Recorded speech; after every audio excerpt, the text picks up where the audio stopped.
What's going on, everyone? Welcome into the Cleveland Browns Report, our live show. Happy to have you with us on this Thursday afternoon. Matthew Peterson here with the latest Browns news and rumors. Plus, we're going to do a mock draft on today's show. And as always, a live mailbag, an opportunity for you, yourself, and I to get on screen, and we can talk about whatever questions you may have. So, with that being said, we're going to give about 10 or so minutes to let everyone click on the YouTube notification and join in on the watch party. I wish it was a watch party on the live show, but we've got some football this week. You know we love to talk more than just the Browns here at the Cleveland Browns Report because there are 31 other teams in the NFL. So, what is your most confident pick for this weekend, right? Which of the two games do you feel most confident in? You know the winner, you know the underdog, whatever it is, let me know in the comment section below what your most confident pick is because I had a great read last weekend. I told everyone to take Jags plus 9.5. Cha-ching. I was all over the Eagles. Cha-ching. I'm a little bit nervous. I don't have a good feeling for this AFC game. I really don't. Is Burrow about to win 4 in a row over Kansas City? Is Patrick Mahomes' ankle 100% or even 85%? I don't know, Jim. I don't have a very good feeling. So let me know. Let's bring Patrick on, an absolute institution of the channel. Patrick, do you have any good feeling about this weekend, one way or the other? Patrick Mahomes, for his first time in his NFL career, is an underdog at home. You know, that line keeps moving. I think first time in his career, he can play the nobody believes in his card. Yeah. Give me the freaking Chiefs this weekend, Petey. That's my pick. That's my confidence. Joshua Miller, what's up to mini Joshua Miller, your 6-year-old? Here we go, Brownies. Here we go. Oof, oof. Okay, Jersey Dog, Niners go into Philly and take the NFC. That is what I'm probably more confident in. If I had to pick one of those two games, I did put, no big deal. No big deal. I did put a future on the Niners before it was cool. You've been talking about this for a while. A long time I've been talking about this. I can't bail now, right? I think I got to go all in. I'm not hedging. So I think the Niners, I like what you're thinking, Jersey Dog. And I think I go Bengals. You're going Bengals? I think I'm going to go Bengals. I don't know. That's such a tough game. I don't buy Patrick Mahomes' ankle being 100%. And the way the Bengals pass rush got after Josh Allen, if they're like that against Patrick Mahomes, which remember, when Mahomes is lost in the playoffs, it's been the offensive line did not have a good day at the office. Like you go back to the Super Bowl against the Bucs, why did Tampa Bay win? Mahomes was running around for his life back there. So for that reason, I'm gonna go Bengals, but I'll probably just bet the over. That way I feel I can just root for both teams and not be wrong. Tim Green says the Eagles. Gregory, what's up? Niners by 6. Justin wants to know if Seeps can set your green screen to like a moon or something. That's a very good idea. I'm sure I could figure it out. Probably next show. Probably next show. We got to work on that one. Now, I got a quick favor to ask here. Actually, kind of poll the audience. This is sort of off topic a little bit. But next weekend, I'm going on a bachelor party to my buddy's spot in Lake Tahoe. So I want to know, what is the top bachelor party city? But you can't say Vegas. You cannot say Vegas. Let me know your top bachelor party city, excluding the Sin City. Young Sky with a super chat. Let's go, Young Sky. Let's have a day. Justin says Miami. Not bad, not bad. Keep getting those keep getting those votes in, if you will. But Young Sky with a $2 super. Is that Mike Gesicki for Harrison Bryant? Am I missing something? I think that's what you're trying to spell here. Gesicki for Harrison Bryant. The Gesicki's not ready. If we're going under the presumption it's Mike Gesicki you're talking about, the Dolphins tight end, he's a free agent. He's not coming back. I did read an interesting article last night about Harrison Bryant, and he has sort of played himself into an interesting position where he's going to hit some bonuses, and the Browns could save $1 million against the cap by cutting him. I'm a big Harrison Bryant fan. I hope he sticks around next year. The idea of him being drafted to become the next tight end 1 when you already had Njoku on the roster, I think is a weird argument to make against Harrison Bryant of he's never really developed into a tight end 1. He was not supposed to develop into a tight end 1. That's why you had Njoku as a first-round pick. So I thought that was always a little bit strange. I like Gesicki, if we're talking about that. So, Young Sky, thank you very much for the super chat. Appreciate your contribution to the show. And hey, if you want to make any super chats of your own, our happy hour menu. $2, you can ask me anything like Young Sky just discovered. $5, we got the dog bowl here, so we'll take a sip out of it. $10, which we'll share in just a moment, is the wheel spin. $40 is a shotgun race between Patrick and I. And $50 is a Browns player comp. If you super chat in $50 or more throughout the entirety of a show, we'll give you a Cleveland Browns player comp. And anytime you super chat moving forward, we'll throw that on screen for everyone to see. But Patrick, I think you should share with the class what you introduced to Chat Sports. And it was a pretty cool moment. We had a big Chat Sports meeting, and Patrick got to be the MC for a moment and whip out this awesome idea he came up with. So, Patrick, the floor is yours. Petey and I, every week, we always talk about gambling, kind of just on sports and everything. Yeah. We wanted to bring gambling to you guys. So, $10 super chat. Normally, a shot fund for Petey and I is 40. $10 super chat, you have a 1 out of 23 chance, I believe, to get either shot fund from me. You just killed the idea of someone, 1 in 23. One, Yeah. It's not a good selling point. Hey, you got a good chance. You got a chance. Yeah. Technically, it's 3 out of 23 to see something. According to our odds right now, as this screen is black now next to me, Petey. I don't know how this is still showing, but yeah, this is the kind of wheel that we have for you guys. $10 super chat. We got shot, dog bowls, whatever it may be. So we got shots for me, shots for Patrick, shots for the both of us, a dog bowl. Listen, it's just kind of a fun way to. Who doesn't like spinning wheels? Exactly. Spinning wheels. Top 5 thing. It's got the Browns logo right there. It's got the Browns logo right in the middle. So $10 super chat. We will spin that wheel. So with that being said, Cleveland, Orlando. I'm not getting a ton. Young Sky, autocorrect hates me, but yes, the tight end, I think him and Njoku would make a dynamic duo. I see what you're saying. I think the Browns only have so much. We'll pull up Young Sky's super chat, Patrick, and I can answer this question a little bit better here. Oh, God, Ryan.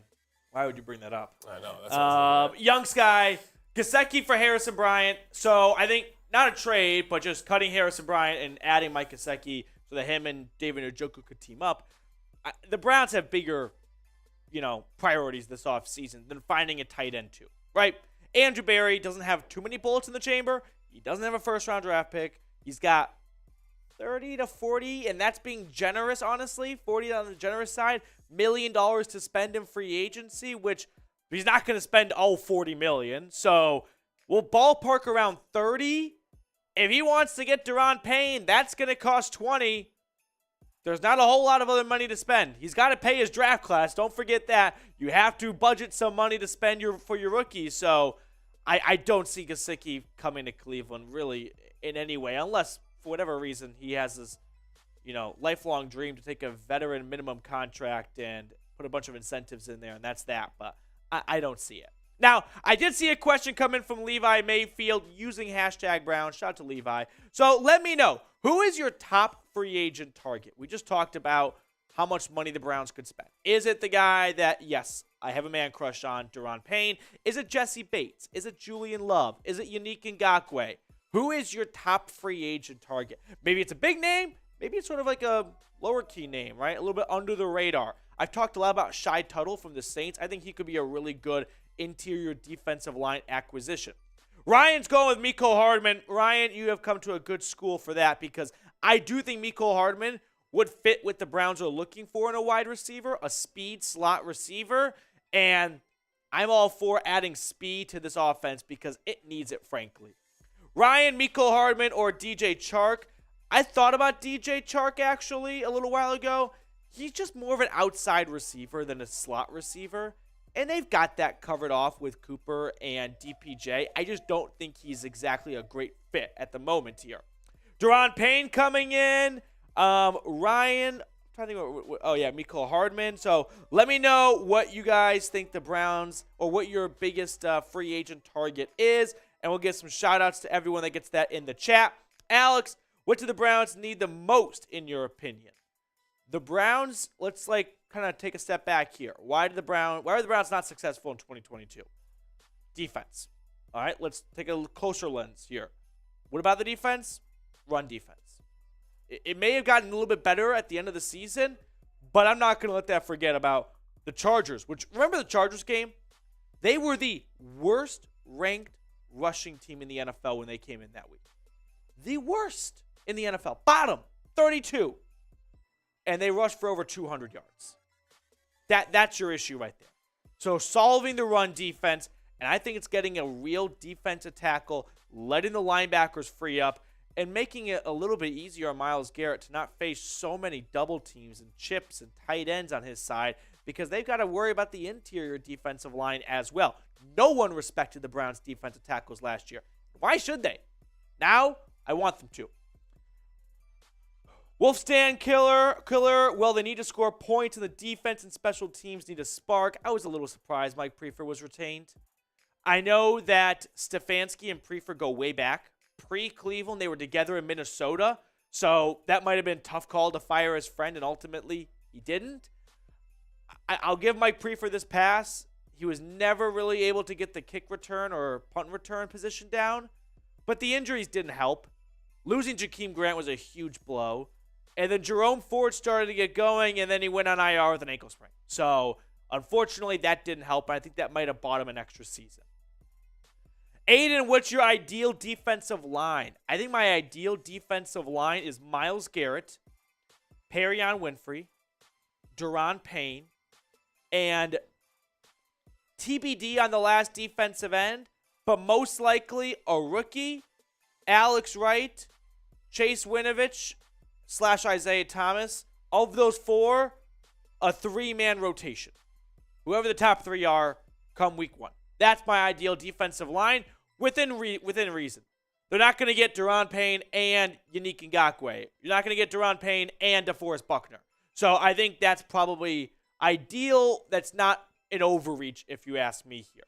So we got some mailbag questions to get to at the end of the show today. But if you've got a question, you can use hashtag Browns like so many of you have already, or you can super chat, skip the line, and guarantee a spot on screen. We've already had one super chat come in from Young Sky. We will include that on the mailbag. But if you got a question, a burning question you want to see on screen, make sure you super chat if you don't want to risk getting passed over from a hashtag Browns, because you're at the mercy of producer Patrick picking what questions he likes the most. And there's no rhyme or reason.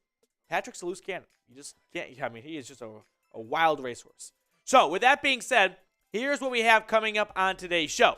The latest news and rumors, as always, a staple of our Thursday shows. Plus, I whipped out the mock draft. In yesterday's show, I ended it with, what content do you guys want to see more? Right? This is a channel for the people, by the people. And I wanted to hear what you guys had to say. So we're going to do a full 7-round mock draft, plus that live Q&A at the end of the show, a mailbag. So use hashtag Browns or super chat. Patrick, are we all set on the ones and twos? Okay, let's do this thing. Let's jump into a live Cleveland Browns report.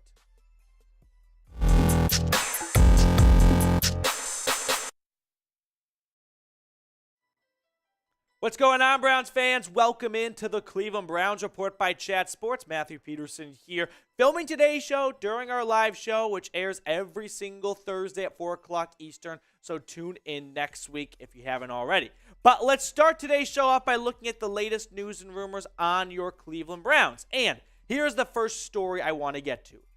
Are the Cleveland Browns in for a big offseason? Are they going to be loud? Are they going to make some noise? Are they going to make some moves? I'm giving this two Bernie heads, right? Kind of right in the middle between fake news and four Bernie heads. I do think they're going to make some moves. I don't think they're going to put their tails between their legs and make one $9 million signing and call it a day, kind of like the Cowboys do every year. No, I do think they're going to make some moves. I don't think maybe it's going to be as big as we're all hoping it to be, because that's sort of the fun of the offseason when you come off a losing season, is spend a lot of money to get a lot of good players and get better. I don't think it's going to be quite at that level. But I do want to share this tweet from Keith Britton, which I thought was pretty interesting. And Keith said, Albert Breer on 92.3 The Fan on what to expect from the Browns this offseason. I think they could have a big swing or two in them. I think there's a lot on the line this offseason for a lot of people in that building. Could see them make a big free agency move, trade to solidify direction. So, I do think Albert Breer raises a very good point about there's something on the line for a lot of people this offseason. Now, let's get the numbers down here. The Browns' cap space currently sits negative $14 million. They are in the red by $14 million right now. That's going to change. Do not panic because you see that, right? They are going to restructure some contracts from Myles Garrett and from Deshaun Watson, most likely. They're probably going to make a cut or two here or there that will open up some cap space. If I had to project, it'll be probably about $35 million when it's done. Now, that does not mean they can go out and spend $35 million. You got to remember, they have to save some money in the bank to pay their draft class. They got to pay 7 rookies, or maybe even more if they trade for a pick or two. They've also got to keep some money in there for insurance, right? If they want to make a signing in the middle of the season because someone got hurt, they want to have some money left over. So they are probably going to spend in the neighborhood of $25 to $30 million. Now, there have been some big names tossed around as potential free agent targets. We're going to run through, in my opinion, what a projected average salary could look like. I think Daron Payne's probably going to make an average of $16 to $20 million. If they've got $35 million in the bank, they want to spend 25 of it, they could pull that off. Javon Hargrave, I think it's going to be a bit cheaper because he's 4 years older than Daron Payne. So a little bit of a discount, but still, going to be a bit costly. Yannick Ngakoue, I don't think he's going to reset the defensive end market by any stretch, but I do think he's going to get some money. Jesse Bates and Julian Love are the 2 top safeties right now. I think Jesse Bates may reset the safety market, which is right around $20 million. We will see. Julian Love's going to be a bit cheaper. The point, though, is that the Browns, they could afford those contracts. All of them? No. One of them? Yes.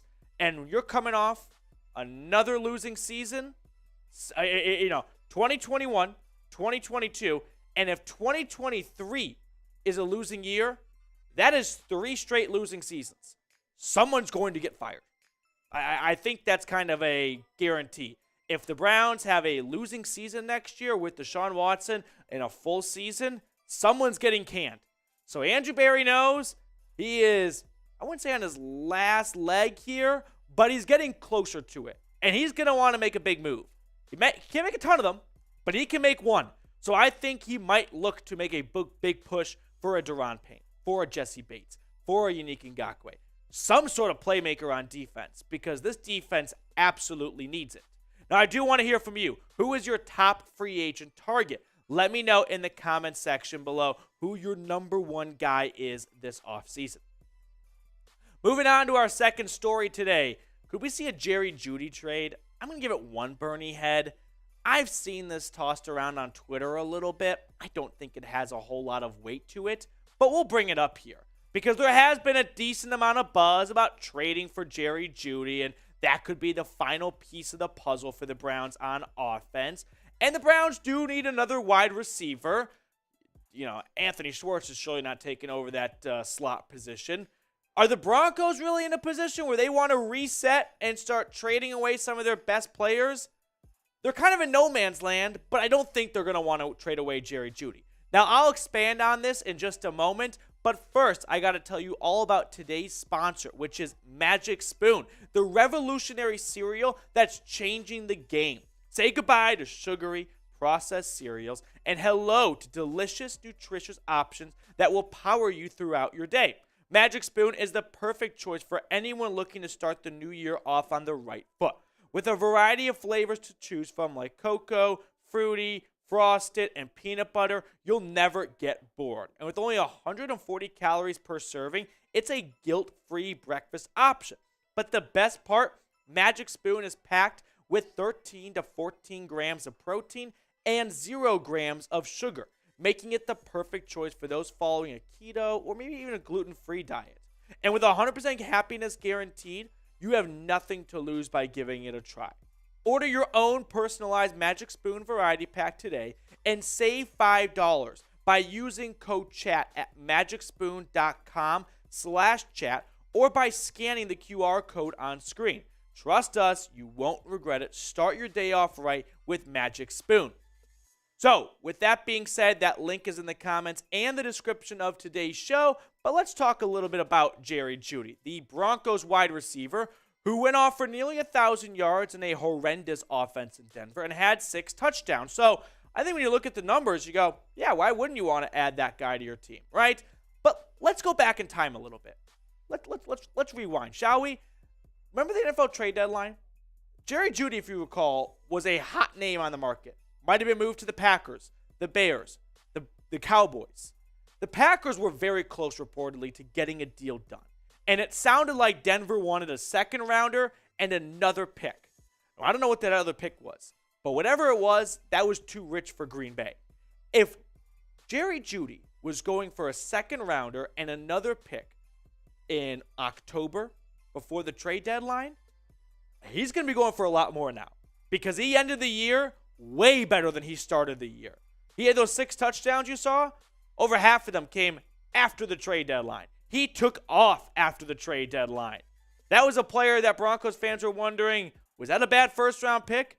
He ended the year looking like the best player on the team, to be honest with you. So if there's going to be a trade, if Denver really is desperate to try and get some draft capital back and, reset from the awful Russell Wilson deal, I think it'll cost a second and a third. And that might not even be enough. The fact that Denver turned down whatever Green Bay had to offer beforehand, and his value, his stock, has only risen since then, I don't think it's worth the trade. I think Cleveland is not a Jerry Jeudy away from going to the next level. And personally, I'd like to see them hold on to that second and third round pick because, yes, the Browns are in a win-now window, but also they're not playing with a 35-year-old quarterback. They've got Deshaun Watson for a while. You don't have to mortgage everything for just this one season.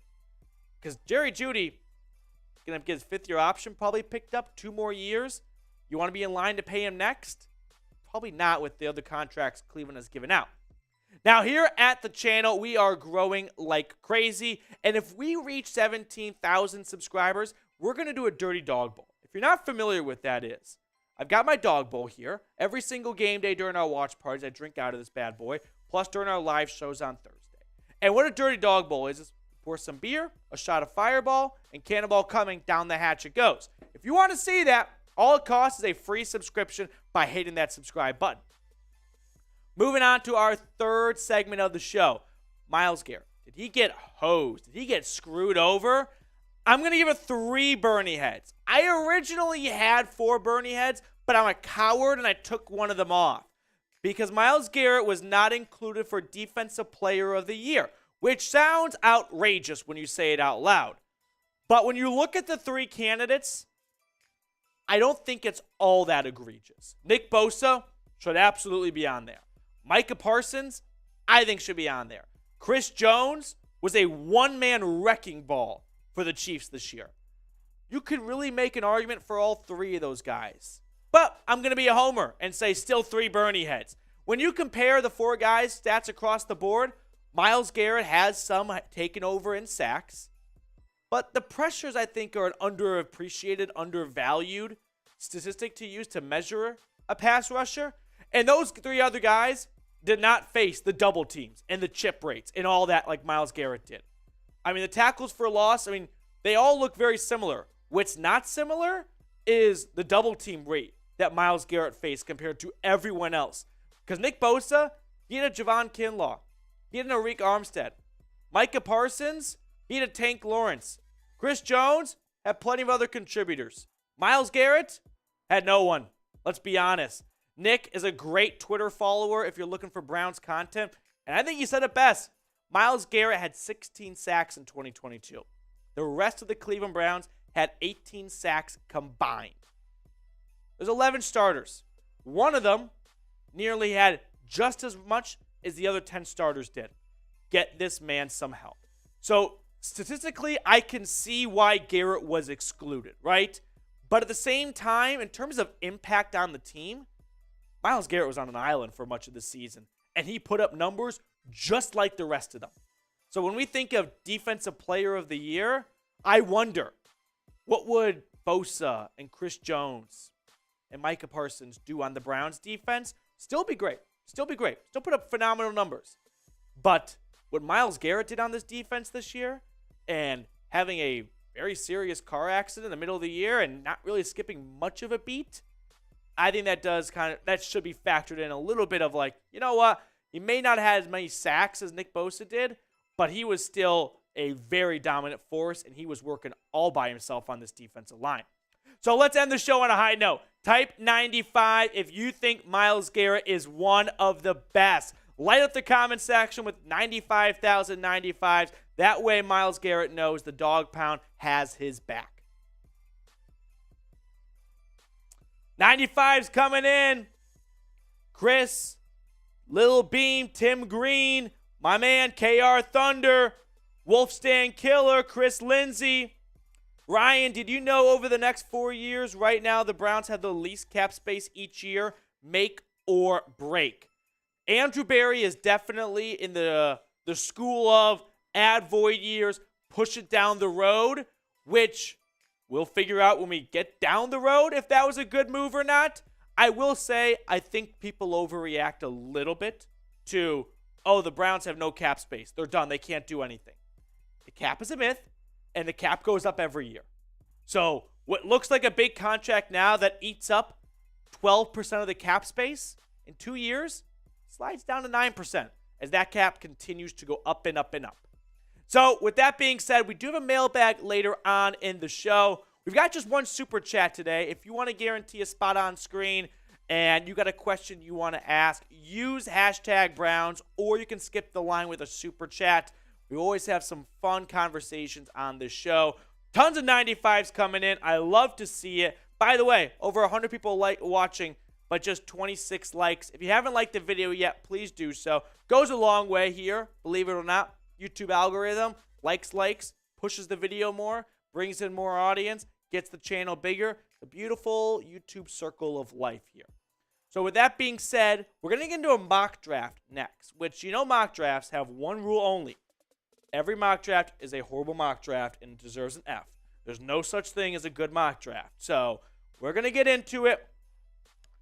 It's about having fun, and that's it. I love mock draft season. Mock drafts are great. Mock drafts are fan-freaking-tastic here.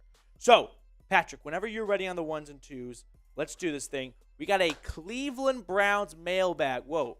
Cleveland Browns mock draft, pardon my French, coming up right now. If you are looking for more Browns mock drafts, more Browns draft content, all that good stuff, hit that thumbs up icon. That way I can measure what you guys are looking for. And if we get over 300 likes on this video, I don't see a reason why we can't do another mock draft next week.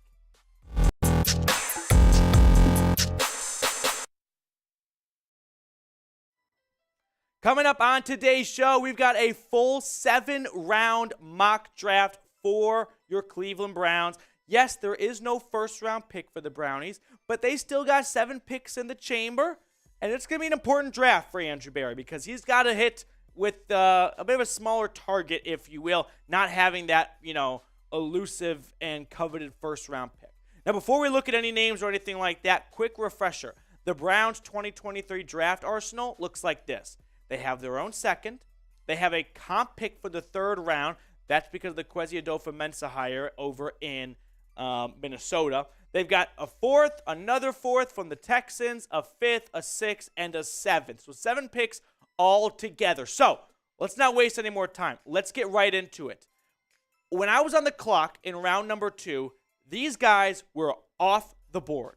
So before you throw anything at me because you don't like my 2nd round pick, Josh Downs already taken. That was a bummer. I would have gone that direction. B.J. Ojulari, I think, could just be an absolute gamer.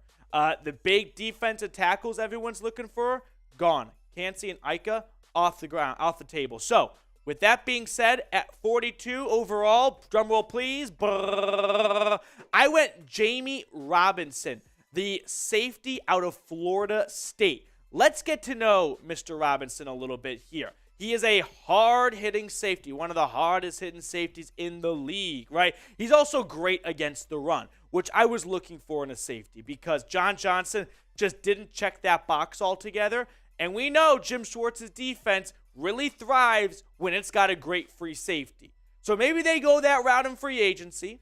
Maybe they go out and get a Jesse Bates, and they don't need a Robinson. But I think the Browns are actually going to go defensive tackle first in free agency. And if that is the case, which these mock drafts are always tough to do pre-free agency because the team needs will change afterwards. But let's say the Browns go out and get one of those top-tier defensive linemen. Well, then they need to shore up the safety position. And I think Robinson could step in quite nicely. Last season for the Seminoles, 5 tackles for loss, 5 pass breakups, 1 interception, and 99 tackles. Started his collegiate career out at South Carolina, transferred to Tallahassee, and he was one of the best players on this Florida State team. If I've got any Florida State fans watching right now, you can back me up. Robinson, I think, is going to be a home run pick for whichever team takes him in round 2. So with that being said, though, I want to get your input. What position should the Browns target first? Of course, we will know this after free agency a little bit better, but just right off the bat, what do you think going into the draft has to be priority number 1 for the Browns? Moving on to our second mock draft pick, I went defensive tackle now, Byron Young. Now, it is also a good reminder to say, these mock drafts early and out, these mock draft simulators, they're going to change post-combine. But for now, Byron Young was on the clock, he was on the market, and I picked him. The 6'3", 292-pound interior defensive lineman, he needs to add some weight. The Browns are looking for a nose tackle, a run-stopping defensive tackle. They went Perion Winfrey last year because he offered a lot of upside in the pass rushing ability. This year, I think they counterbalance with a defensive tackle who's better against the run, and he feels a big need at that. So he definitely will be a fun name to watch because I think his status, his stock, if you will, is going to rise over the next couple of weeks. But if Byron Young's on the board, I mean, no one expected Perion Winfrey to be available in round 4. If he's there, I say take him. Now, today's show is sponsored by Magic Spoon. Okay, the revolutionary cereal that's changing the game. Say goodbye to sugary processed cereals and hello to delicious, nutritious options that will power you through your day. Magic Spoon is made with high-quality ingredients that's packed with 13 to 14 grams of protein and 0 grams of sugar. Plus, it's gluten-free, grain-free, and soy-free, which makes it a perfect option for those following a keto diet. But the best part, in my opinion, Magic Spoon is just delicious. With a variety of flavors like cocoa, fruity, frosted, and peanut butter, you'll be able to find your new breakfast option. And at only 140 calories per serving, you can indulge without the guilt. So start your day off right with Magic Spoon. Order your own personalized variety pack today and save $5 by using code CHAT at magicspoon.com/chat or by scanning the QR code on screen.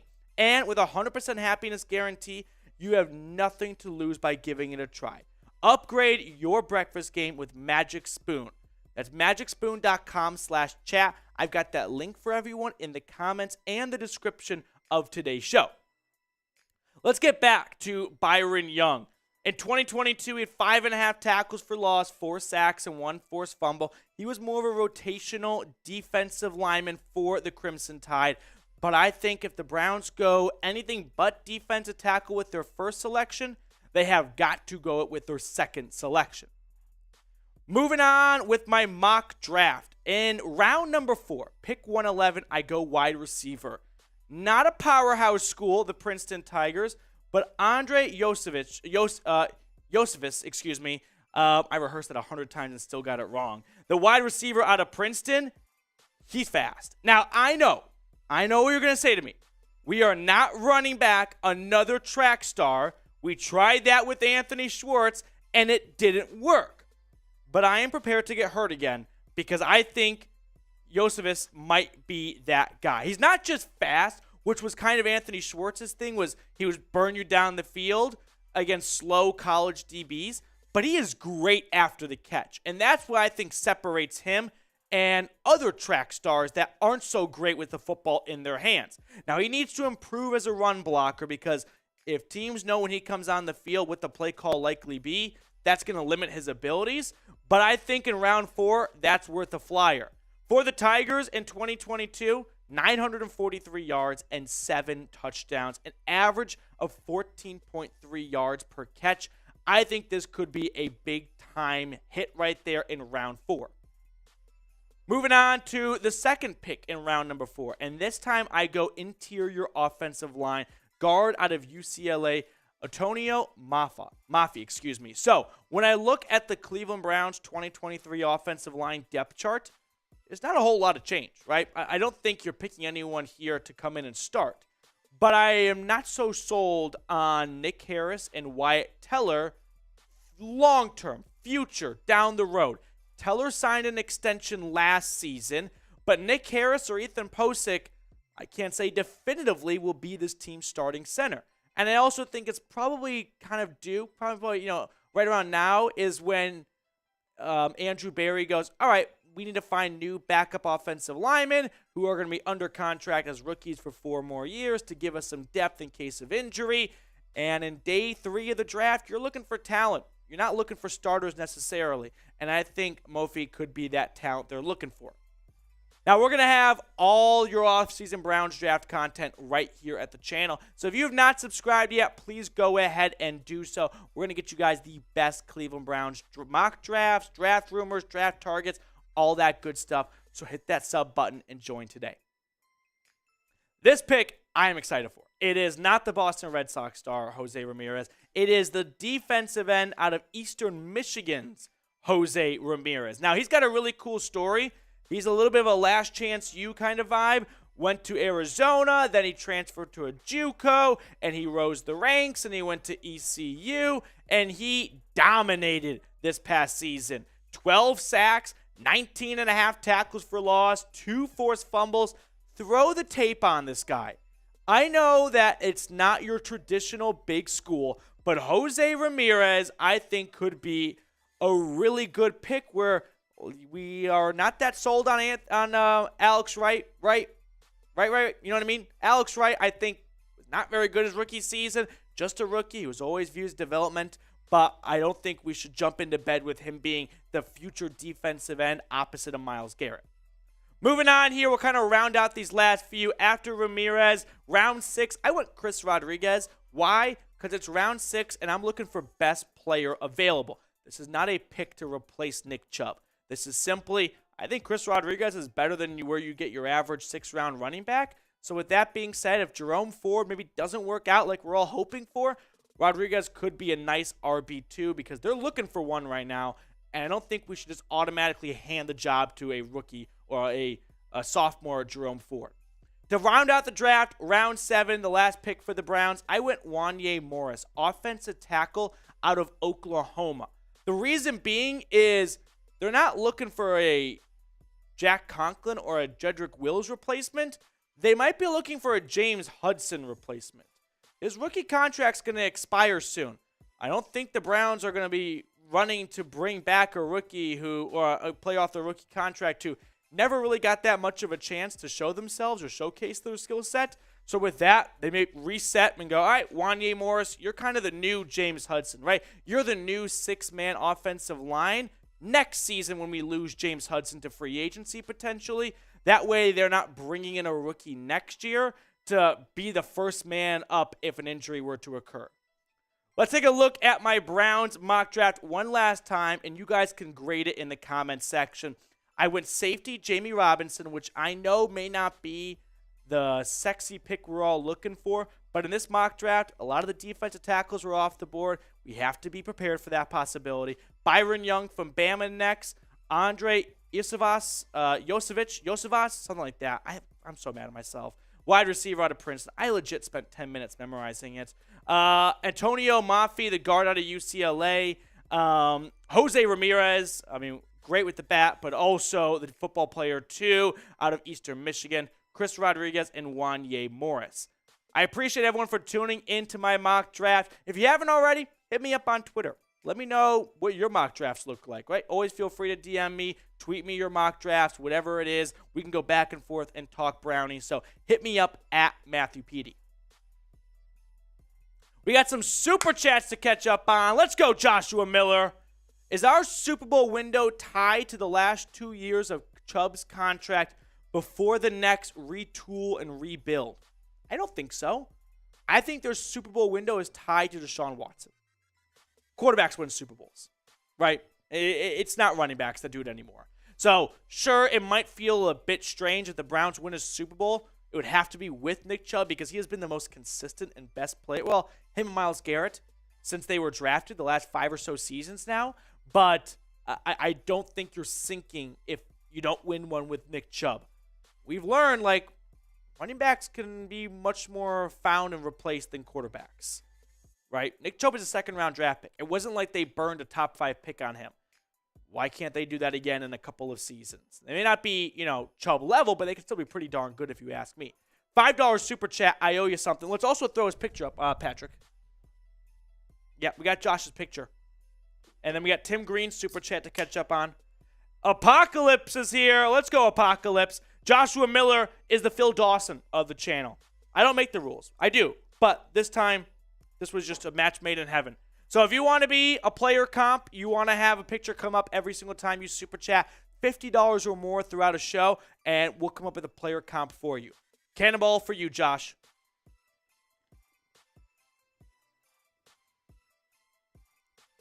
Tim Green with a $10 super chat. Let's spin that wheel. I love it, Tim Green.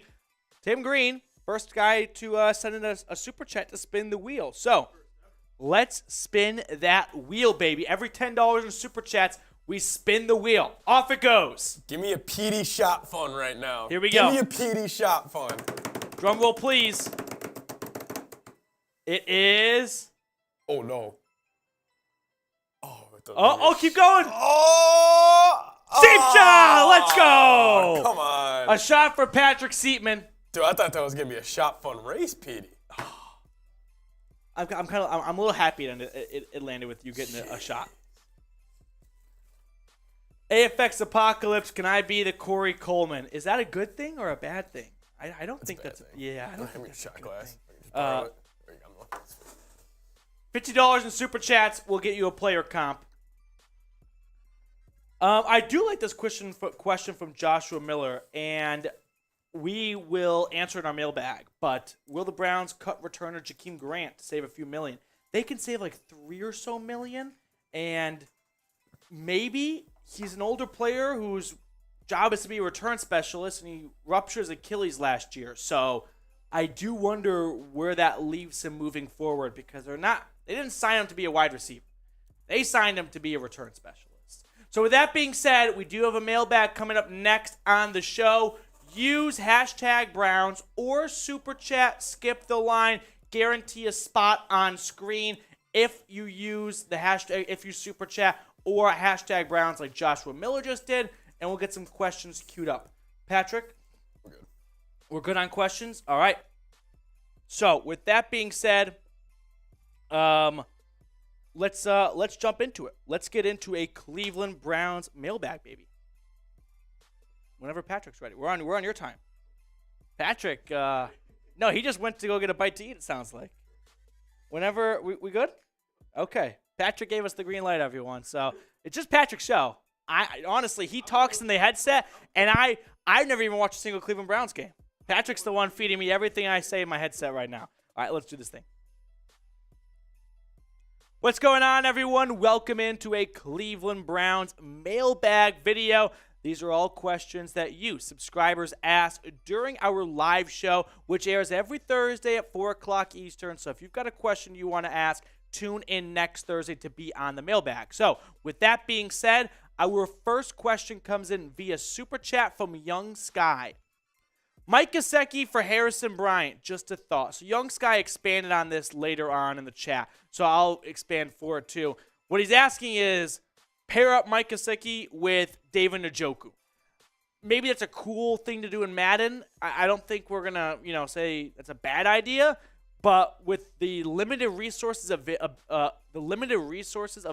for the Browns this offseason, there's bigger fish to fry. There's bigger boxes to check. Not finding a better tight end, too. And I'm also a Harrison Bryant stan. So I'm going to pass on this just because they've got bigger priorities to work through than finding a better tight end, too, this offseason. Joshua Miller next up on the show. Will the Browns cut returner Jakeem Grant to save a few million on the cap? I included Jakeem Grant in my cut candidates video I did about 10 or so days ago, maybe almost 2 weeks now. And the Browns, if I remember correctly, can save in the ballpark of $3-ish million. I am kind of concerned for Jakeem Grant's spot on this roster this upcoming season. Right, he ruptures Achilles in August. He's coming close to 30 if he's not already there right now, and he's a return specialist who's coming off an Achilles injury. That's not good. And I don't think I'd be terribly surprised if they cut Jakeem Grant to save some money. And plus, they didn't sign him initially to be a wide receiver. He was brought on to be a kick and punt returner. And if he can't do that job to the best of his abilities because he lost a step from that Achilles injury, it's a real bummer. But the Browns may very well move on from him because of it. Next question coming in from Johnny. Who is a sleeper draft target? Good question. Sleeper draft target. I'm gonna go with this name here. Let's get Drew Sanders. Yeah. So this is the linebacker from Arkansas that every single year, a couple names rise and fall after college football ends and before the combine for no real reason. They haven't played a game since then, and Drew Sanders is the beneficiary of that this year. So one, his stats are incredible for an off-ball linebacker, kind of a Swiss Army knife. 103 tackles. 13 tackles for loss, 9.5 sacks, and 3 forced fumbles. The Browns maybe don't have a huge need at linebacker. They could run it back with JOK, Tony Fields, Jacob Phillips, and either Taki, Anthony Walker, and like one of the guys at the end of the season that played really well, like Reggie Ragland, you know what I'm saying? But Drew Sanders might be just a great football player that you don't want to pass on, right? Just a good overall football player that you look at and you go, maybe we don't have a need for this right now, but down the line, we're going to be happy he's on our roster. So that would be a sleeper that's starting to really rise, honestly, and maybe in a few months it'd be outdated to call him a sleeper, but that's my pick right now. Joshua Miller next up on the show. Byron Young from the Tennessee Vols is linebacker/defensive end in the second round. So as a Tennessee grad myself, I like the idea of drafting all Tennessee players, right? That's how it works whenever you have your college and your pro team get together. Byron Young is a really good player. He has 12 sacks in his last 2 seasons off the top of my head combined. The issue I kind of run into is the age department. He's got a great story. High motor. Check it out. ESPN, you already know they're going to blow their load when they find out that he had a rough upcoming and he had to persevere and go through a lot of tough stuff. I mean, Steve Levy's going to lose it when he finds out about that. But at the same time, you want to draft a 25-year-old defensive end linebacker, maybe that's something teams – this is Byron Young, the Alabama defensive lineman. So different Byron Young. That's okay. Patrick was just trying to be helpful. But, yeah, there are 2 Byron Youngs who play the same position in this same draft class. So keep an eye on that. But overall, hey, I'm not going to reject the idea of drafting someone from my alma mater. But at the same time, if he didn't go to Tennessee, I probably wouldn't be so for it, if you know what I'm talking about. So if you want to be on our future mailbag, it's subscribers only. You got to tune in every Thursday, 4 o'clock Eastern. So hit that sub button, turn those notifications on, because 30 minutes before we go live, you'll get that push notification on your phone, and you won't forget to join in. So hit that noti icon or the subscribe button if you haven't already. An absolute staple of the channel, Levi Mayfield next up. Do we need more depth for our offensive line? Let's pull up the offensive line depth chart, Patrick, because I'm guessing of one of the 7 current Browns draft picks, one of them is going to go to offensive line, right? Dawson Deaton was one of their last picks last year, and he got injured in training camp and is currently the backup center. Probably not what they're shooting for. If they bring back Posick, then Harris will go back to being a backup. But looking at this offensive line, yeah, I think you're set at your starters.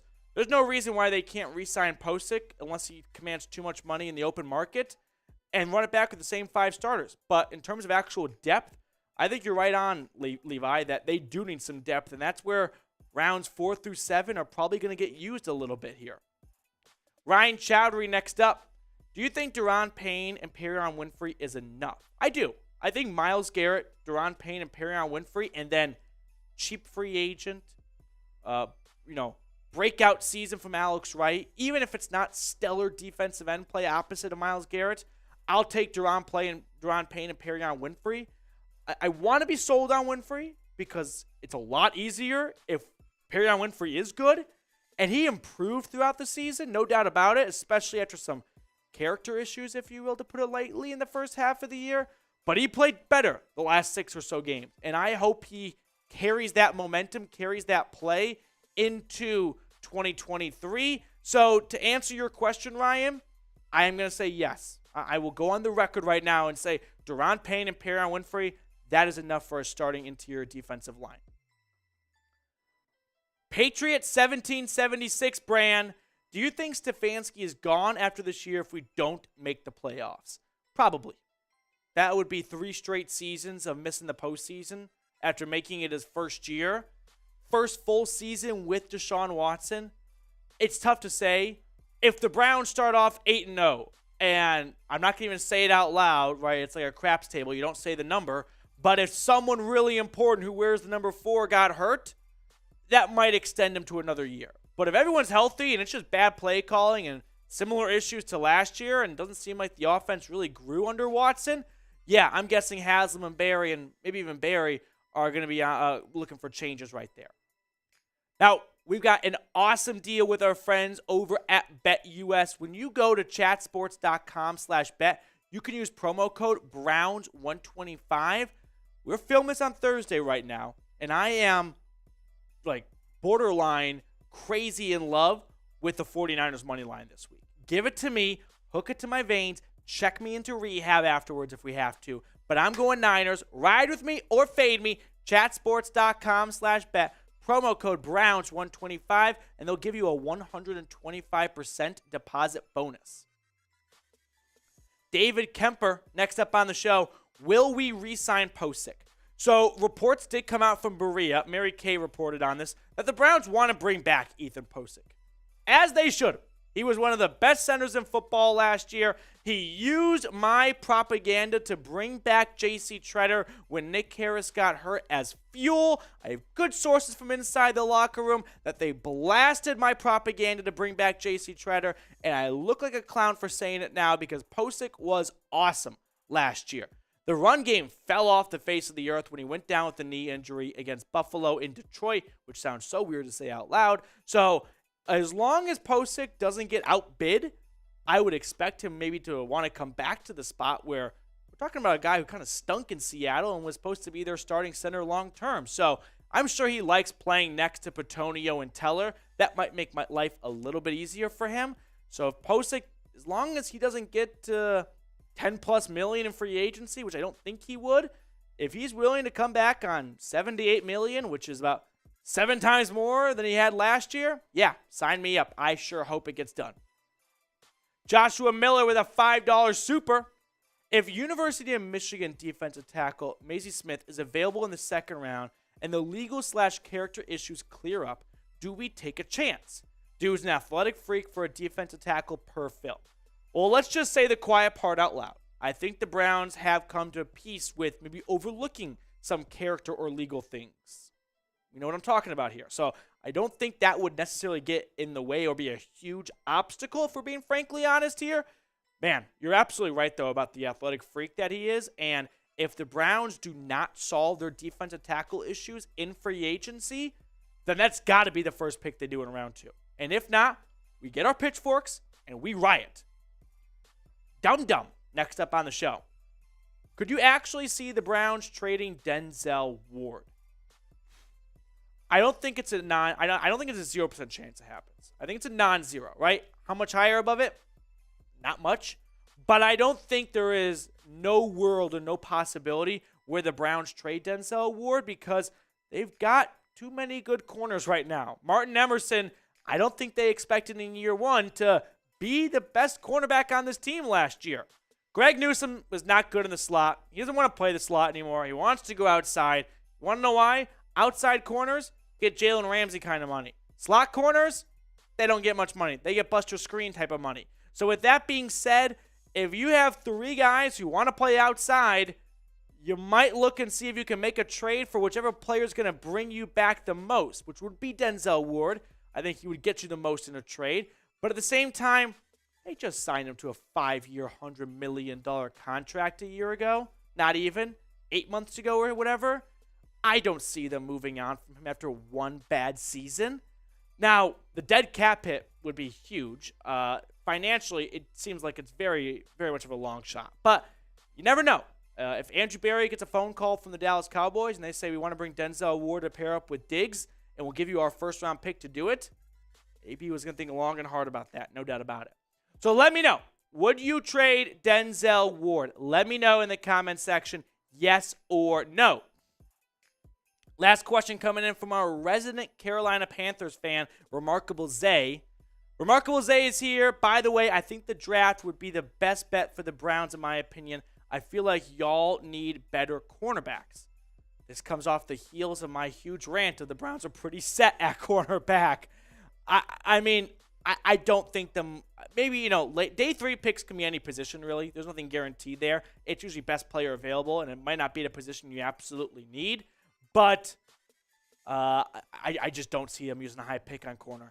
They've done it for 3 straight years, almost, right? I mean, not quite 3 straight, but Denzel Ward, Greg Newsome, and Martin Emerson.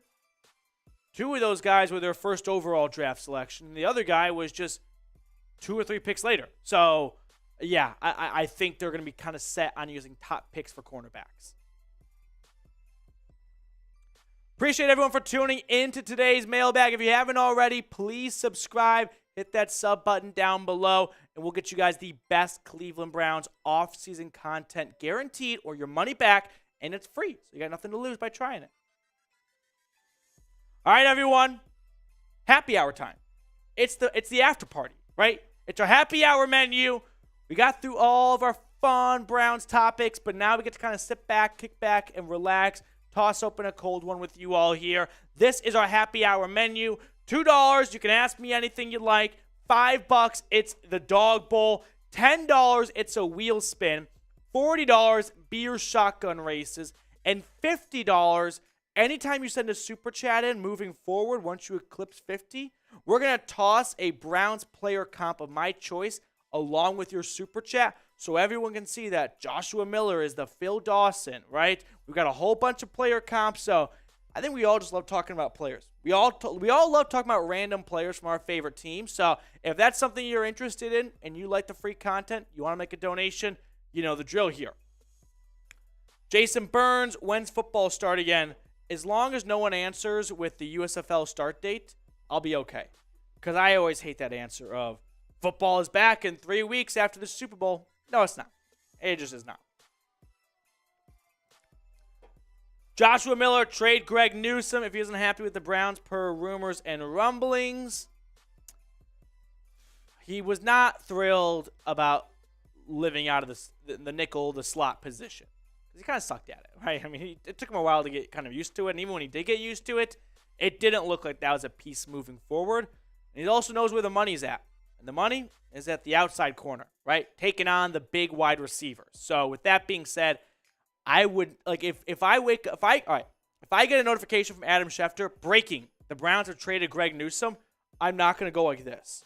I'm not gonna be like, what the fuck, right? It's gonna be like, I'm not that shocked. And if you've watched the show the last couple of weeks or months, neither should you, because they've got a lot of really good outside corners.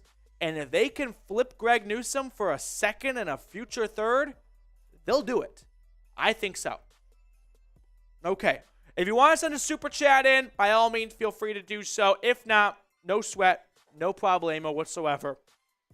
We're going to run through this weekend's games, give our picks, and if we don't get a super chat by the time we get through all of that, we will have to sign off and relinquish the studio space here. So let's get started with the NFC Championship game, which can we all just take a moment and say, I think the best 4 teams are here right now. 100%. You know what I mean? Yes. We got it's the 2-1 seeds, the Eagles and the Chiefs, and a 2 and a 3 seed. Yeah. Which the Bengals could have been the 2 seed if they beat the Bills in the regular season. Yeah. So you can also make the argument you got the 1s and the 2s. And we'll start with the NFC. I'm all over the Niners plus 2.5. I just think the Niners are a better football team. And the Eagles, they had the week off, so a little bit of rust potentially. They had a cakewalk game against an inferior Giants team. They're going to have their first real test in a long time. The Niners, meanwhile, they're a decent Seahawks team. bullied the Cowboys. They've won now 12 straight games in a row.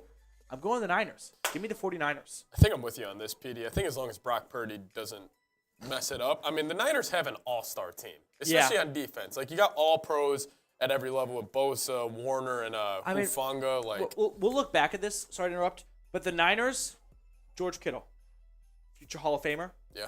Right? Bosa, Future Hall of Famer. Debo Samuel will be on, Pro Bowler, right? Yeah. Christian McCaffrey, guy. all pro. Like, they've got Trent all Williams. pros. Trent Williams. They've got Hall of Famers on this team right now. It might not feel like it in the moment because they're not at the end of their career where you know they put together the resume, but they are getting to that point. And also on defense, it's like, like how you were saying with Myles Garrett's the only dude really on the Browns D-line. They got Bosa, who's a stud, but they also got Arik Armstead, and then guys like Dre Greenlaw next to Fred Warner. Yeah. I like this pick. And Fred Warner. Yeah. We didn't even say his name. He's probably one of the best defenders in the league. Yeah. Like, We didn't even say Fred Warner's name. One of the best linebackers in football. And Emmanuel Mosley. Yeah, he's a stud. They've got studs. Jimmy Ward. Charnavius Ward's having good years. Like, I just think I think the Eagles, they just have not been battle tested the last 2 months like the Niners have. I agree. And I'll go with the better coach too. Shanahan over Sirianni's had a great year. Got the 1 seed. So it feels a little weird to say it. But if you're the Philadelphia Eagles, would you rather have Shanahan or Sirianni as their quarterback? I am nervous. This is a home NFC Championship game in Philly. That place is going to be, it's going to be a tough environment for It will. Mr. Irrelevant. Yeah. So with that, we're going to go to our AFC now. And like we said, if we get through this and no super chats come in, no sweat. We got to sign off, though, and give the studio space over to, I still think, a Steelers talk. We're going to have a whole new schedule next week, so it could be different. But first, can I get you guys' input? We had a decent, it got a little bit too intense for an office debate. It did. Our Chiefs guy said that the Cincinnati Bengals in a heartbeat would swap Joe Burrow for Patrick Mahomes. I don't think they would. I don't think the Bills would swap Josh Allen for Patrick Mahomes. They're all happy with their QBs because they're all studs. Yeah. But I don't think the Cincinnati Bengals are going, we are better with Patrick Mahomes. No. I mean, they're probably thinking we're probably the same team. Yeah, and they know they're really good with Joe Burrow. I wanted to get your guys' input on that. Now, this one, I don't fucking know. So now the Chiefs are favored again. Yeah, just take the money line in this game. Don't mess around with -1. You would be just sick pick a if they winner. won by 1. Just pick a winner. Who's the winner? I'm leaning Chiefs, but I don't know. I don't know. Someone sway me, please. I agree with PD on the Niners. For this, I really have no idea. I'm leaning Chiefs right now. I'm going to just bet the over in this game. So that way, if it's an all-time classic, I'm not the guy that's having a meltdown because there's a walk-off field goal from Kansas City, and it's like, but I bet on the Bengals, right? I'm just going to take the over. I think Patrick Mahomes' ankle injury is being downplayed a little bit too much. It's a high ankle sprain in a week. That one video, though, he was walking down 3 stairs, and it didn't look like anything. I'm sure when he exited the room, he just went to the floor in pain and agony. Dude, I don't know. Yeah. If he's 100%, give me the Chiefs. So, yeah. I also, we can also have this conversation, which I haven't really brought up too much. Maybe I should have. Browns fans, no cheering for the Bengals. You can't cheer. I think there's got to be a different wordage. If you're pulling for the Bengals, okay, but still not even. No cheering for the Bengals. No clapping on Cincinnati first downs, right? No. You can go into the bar and say, I got the Bengals winning, right? But no high-fiving other people when the Bengals score a touchdown. That's where I draw the line. I was going to say, this would be not as intense as the Packers for the Vikings, but I'd be a little upset. Joshua Miller with a $5 super to keep the show alive. We'll throw on Phil Dawson too. But I love it. Joshua Miller. Colts offer 2 firsts, 2 seconds, and a third. Oh, we're having wild trade talks here. So 2 firsts, so that'd be this year's 4th overall pick, next year's pick, 2 seconds, and a third, and DeForest Buckner for Deshaun Watson. Do we do it? Yes. gave up 3 firsts for Watson. He didn't give up 2 seconds, though. So I think you have to, right? I mean, I don't know. It's just that you've been searching for the quarterback for so long, and I know that those 6 games weren't perfect, but I'm not panicking after that. And sure, you get some first-round picks to draft a quarterback. That's gone so well before. Yeah. Baker. I'm just thinking about Buckner and Garrett for this next year. I know, but you get That'd be Buckner awesome. and Garrett. You get the 4th overall pick. And maybe you move up and you get a C.J. Stroud or you get a Bryce Young or you get the first-round pick next year and your own to try and get a Caleb Williams or a Drake May. But, man, the draft is tough for finding quarterbacks, and you've got one. Yeah. I understand that's a lot, but I'm going to pass. That's a tough Because one, I've seen this team have so many first-round picks before, and it doesn't always work out well. So for that reason, you know, Justin Gilbert, Johnny Manziel, Brandon Whedon, I'm out. You know what I mean? Joshua Miller is the Phil Dawson of the channel. If you want your own player comp, $50 in super chats. Dalton with a $5 super. Let's go, Dalton. Hey, I'm at work, so I can't watch, but hope you're having a good one, Matthew. But anyway, here we go, Brownies. Everyone, cheers to Dalton chiming in from the workplace right now. Dalton, cheers to you, my friend. Thank you very much for that. Here we go, Brownies. Here we go. Woof, woof. Ryan, Patrick, Vikings should trade up, draft a rookie quarterback, then lose to the Browns in the Super Bowl. I think the Vikings are that team that goes potentially quarterback in round 2. So, they tried to kill him on. Was he a 3rd-round pick? Yeah. Little Anthony Richardson at 23. Right. You know, I think like Anthony Richardson, which I think, by the way, I don't like. I think he kind of sucks. I'm starting to get a little in on him. No. I'm starting to get a little in on him. I never get how people can get on and on quarterbacks. I'm getting baited. When they were bad at college. I'm getting baited right now. I'm like watching all his the arm talent. I know. You wait till his pro day. He might be a top 10 pick. Here's what I don't get. And maybe someone who's smarter can explain it to me.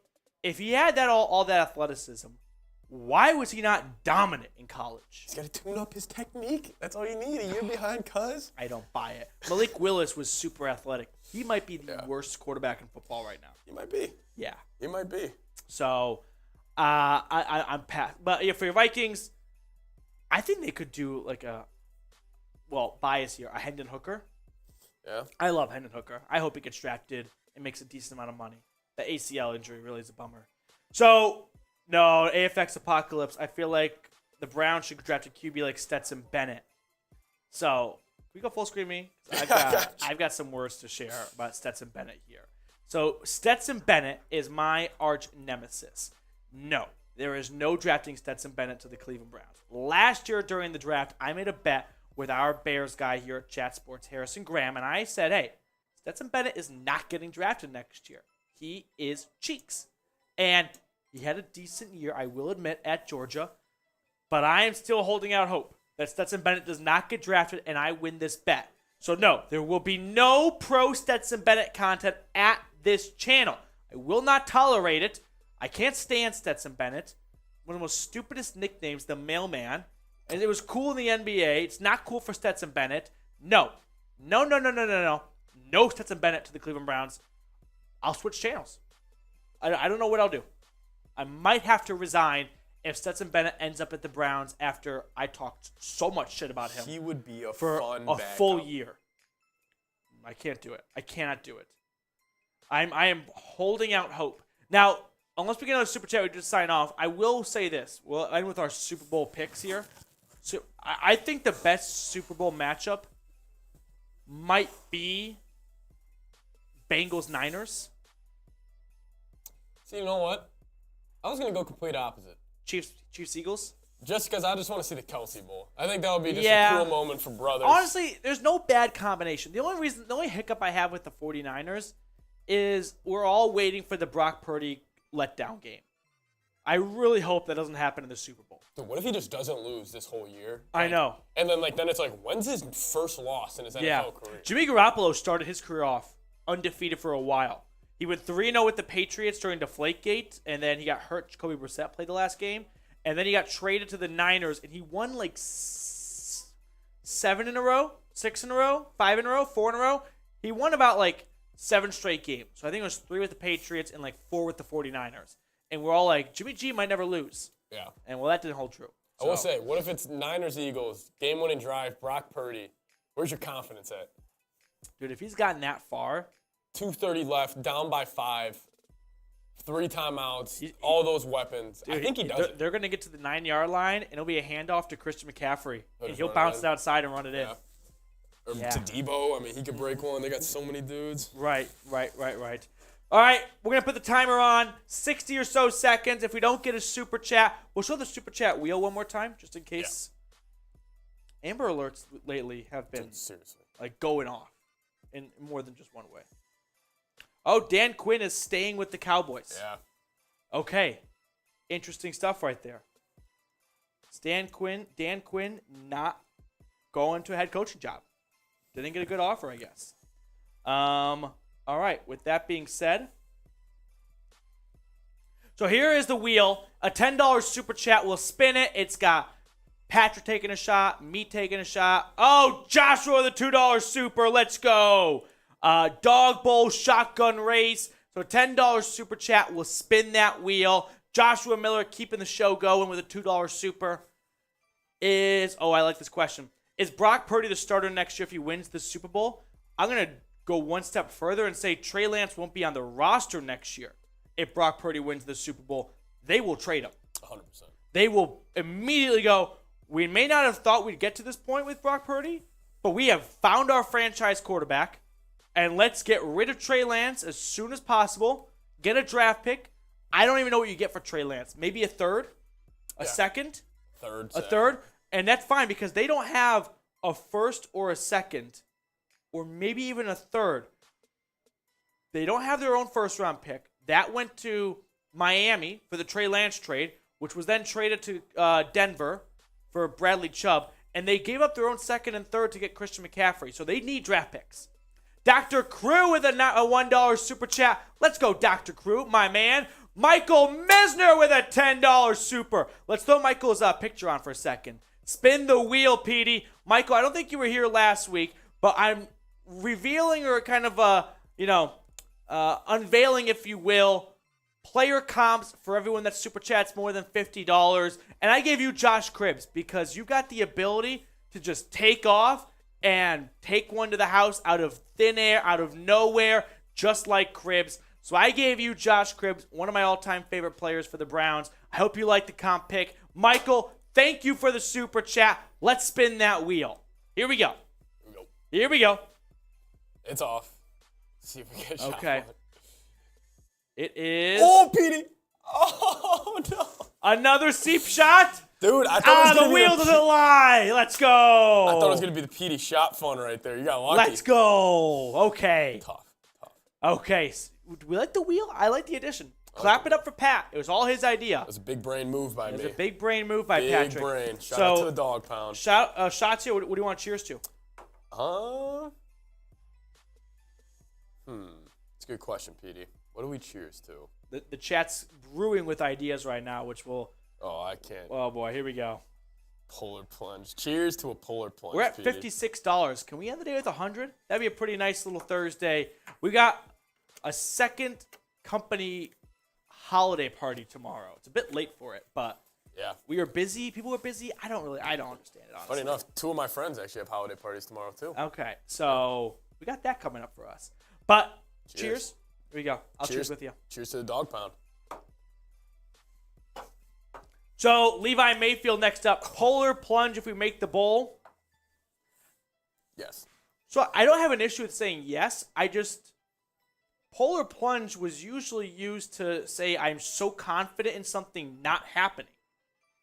So that feels a little bit backwards. But this, I think I gotta say yeah. Yeah. Polar plunge in Lake Erie if the Cleveland Browns are in the Super Bowl next year. Let's do it. Mark this moment down in Browns history. I'll join Petey. I'll be doing a polar plunge fuck. if... Whoa! Let's go! Michael Misner, let's go! Oh! Yes! Let's ride. Joshua Miller with a $2 super. Browns give him a third for Lance to back up Watson. No, I want that third rounder used for someone that can actually play. Hopefully Deshaun Watson's backup never sees the field. I appreciate your super chat, Josh. Herman with a $10 super chat. Let's do the wheel. And then the 50 bomb from Michael coming up next. But Herman, there it is. Let's do this thing. The wheel for Herman. Shot funds are in there, PD. They're dangerous. They're in there. lurking. They're lurking. They're Shot in fun's there. a shotgun, FYI. Dude, I'm getting screwed right now. That's 3 seat Come shots. on, in a row. Let's go. Let's go Browns, baby. And then a $50 super chat. That's got to be a dirty dog bowl. That's got to be a dirty And we'll dog spin bowl. the wheel. We'll spin the wheel for Mike. Dirty dog bowl Appreciate and a you, wheel Mike. spin. Michael, let's throw his picture on one more time. Before we spin the wheel, I do the dirty dog bowl. I like the pictures. I think the pictures are cool. This one really fits him, too. Oh, he's Josh Cribbs, right? That $50 literally I mean, sums him up. I was going to say, he just proved why he's Josh Cribbs. Right, he just came out of nowhere and just dropped a 50 bomb on the show. To the house, whenever. Boom. So, Michael Misner, our Joshua Cribbs. Cannonball! Cannonball coming! Cannonball. Appreciate it, Mike. Shout out to you. Also like it, just a simple here we go. Oh, man, a few words. Here we go. Here we go. Here we go, Brownies. Here we go. Woof, woof.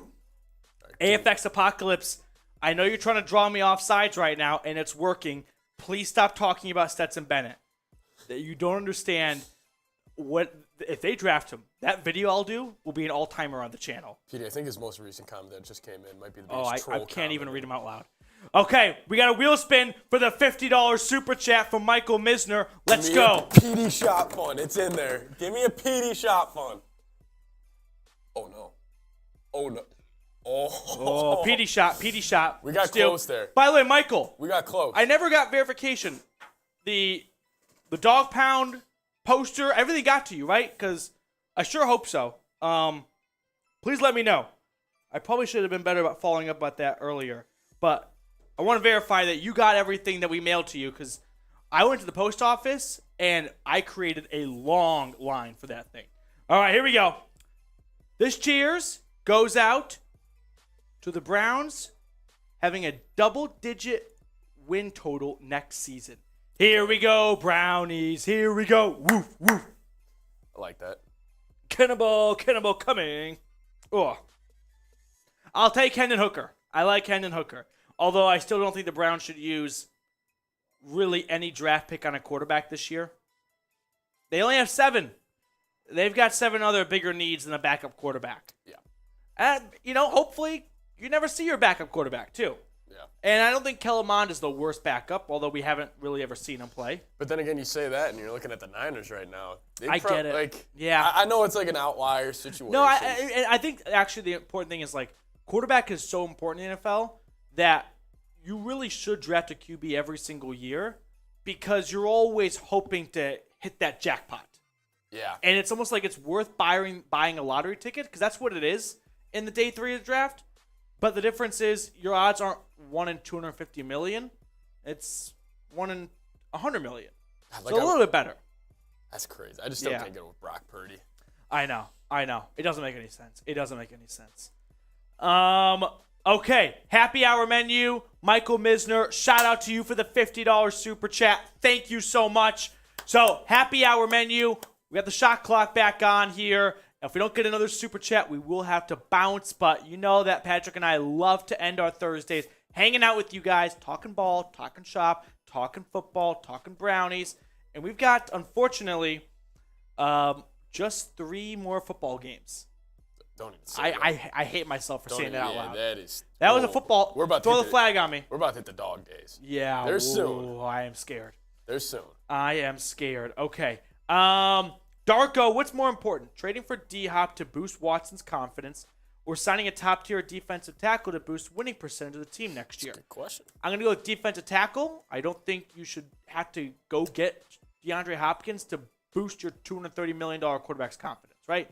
That's why you gave him so much money. The $230 million should boost this. Yeah, confidence. that should take care of all the confidence needed. And if you get shot, they add DeAndre Hopkins. I don't think you can be too mad about it because it's like DeAndre Hopkins is really good at football. But at the same time, you've got bigger things to work on. Okay. If we don't get another super chat, we will have to sign off here. Could we get Zach Wilson as a backup? I think the Jets might hold on to Zach Wilson, actually. I think they are, too. I think they're not going to get much for him. So you might as well hope that a different offensive coordinator, Nathaniel Hackett, who just got hired today, might get something out of him. Which is crazy. So do you think they hired Hackett just to get momentum for Rodgers? Like, kind of similar to what the Broncos did? Are they kind of playing that same little game? If I'm the Jets, I guess you want Rodgers. It's just that he's going to be expensive. Like, not money-wise, but like also, that money too. But 2 firsts for 39-year-old Aaron Rodgers, who looks like he could retire any moment now. People hate talking about it. Let's just say last 3 home playoff games for Rodgers. The Buccaneers didn't really play too well. The Niners last year didn't really play too well. You could consider this last week against the Lions. Didn't really play too well. I agree. He cooked. I think, like, if you can get Aaron Rodgers for a third, sure. Yeah. But the asking price of 2 first-rounders? I saw a ridiculous Jets fan put together a trade for Rodgers, which included Sauce Gardner. I would take Sauce Gardner over Rodgers. Straight up. Yeah, right exactly. Now. I was like, what are we doing here? Come on, Jets fans. It's an all-pro corner. I know your team better than you do right now. He was arguably the best corner in the NFL last year as a rookie. It was unbelievable. Yeah. So if we don't get a super chat, we would sign off here. I feel bad for Trey Lance. The ankle injury sucked. 60-second timer is on. We had Michael Misner coming with a 50 bomb earlier. Herman with a 10-piecer. Joshua Miller's been chipping away all day. The MVPs of the channel are showing up and showing out. But unfortunately, I repeat myself every week because I get the slacks. They pop up in the top right corner of my screen, and I have to go look at them. So 30 more seconds or so, Patrick and I will sign off. Patrick, do you have give me one hot player take for this weekend? Hot player take. Hot player take. Love that, PD, actually. I'm gonna go Juju Smith-Schuster, 2 touchdowns. I think Juju sucks. I think he sucks too, but I think he's gonna have 2 touchdowns. Okay, I will give my hot player take then. A little player prop. My hot take will be that we'll go with. I'm trying to think who's been like ascending at the right time. How about the Niners? They're gonna sack Jalen Hurts 5 times.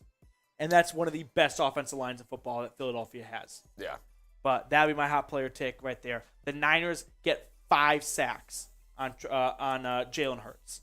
All right, that's going to do it for us. Ty Man the Buckeye, thank you for being in the chat early and often. As always, for Patrick Seatman, for the man behind the screen, Matthew McCullough, Matthew Peterson here. Signing off. We'll see you guys later on with more Browns content and next week another live show.